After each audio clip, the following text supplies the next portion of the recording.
Question 22. This question is about elements from the S block and P block of the periodic table. A sample of magnesium was analysed by mass spectrometry and the mass spectrum is shown below.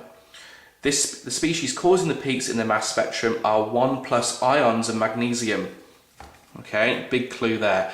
Complete the table to show the numbers of protons, neutrons and electrons in each 1+ ion of magnesium. Okay, so this isn't difficult, but mistakes are made and were made because people didn't read the question properly. Okay, two things are strange with this. You normally associate magnesium with 2+ ions because it tends to lose its 2 electrons when it's out of shell when it reacts, and then so that could be a problem there. And also they're not spotting, you're looking at 1+ ions and then working these numbers out based on magnesium atoms. Okay, so remember we're looking at a 1+ ion, which means these magnesium particles have lost 1 electron. Okay, so they are magnesium, so remember the number of protons dictates what the atom would be. Now magnesium, if we bring my periodic table in, you can see magnesium has got 12 protons, atomic number of 12. So regardless of the different isotope, the number of protons will always be 12 because it's magnesium. If you change that number, it's no longer magnesium, it'll be something different. Okay, number of neutrons then is dependent on the mass to charge ratio. This value here is the atomic mass of the atom. So subtract 12 away from the mass to charge value to get your number of neutrons. So 24 minus 12 is 12.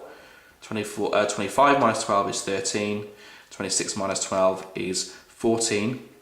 Okay, now because they are all 1+ ions of magnesium, the number of electrons in each of these is going to be 1 fewer than the number of protons. So the electrons in all of these is 11.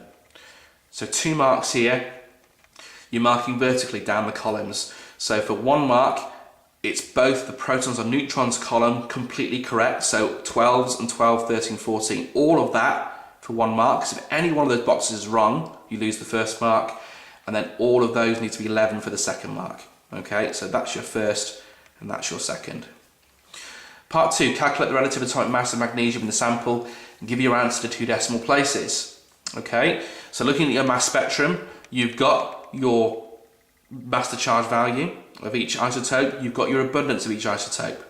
Okay, so remember the relative atomic mass is worked out by the sum of all the isotopes in terms of their atomic mass multiplied by their abundance all over 100. So to work out my answer for my relative atomic mass, I'm going to put RAM, relative atomic mass equals 78.99 multiplied by 24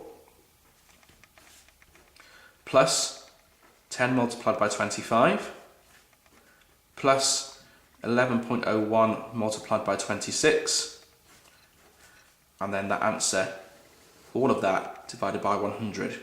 Okay, now avoid working these out separately and then dividing by 100, okay, because that can lead to mistakes. Try and do it in one go.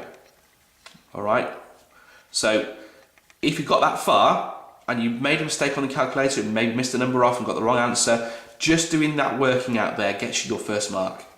Okay, now that answer comes out at 24.3202.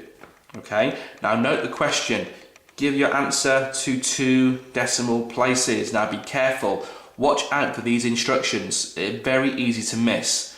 So 2 decimal places, I'm cutting it off there. So on my answer line, 24.32 will give me my 2 marks. Okay, always show you're working. So if you got that wrong without any working, you got nothing. If you got it right without any working, you were lucky, you got both marks. But always please show your workings.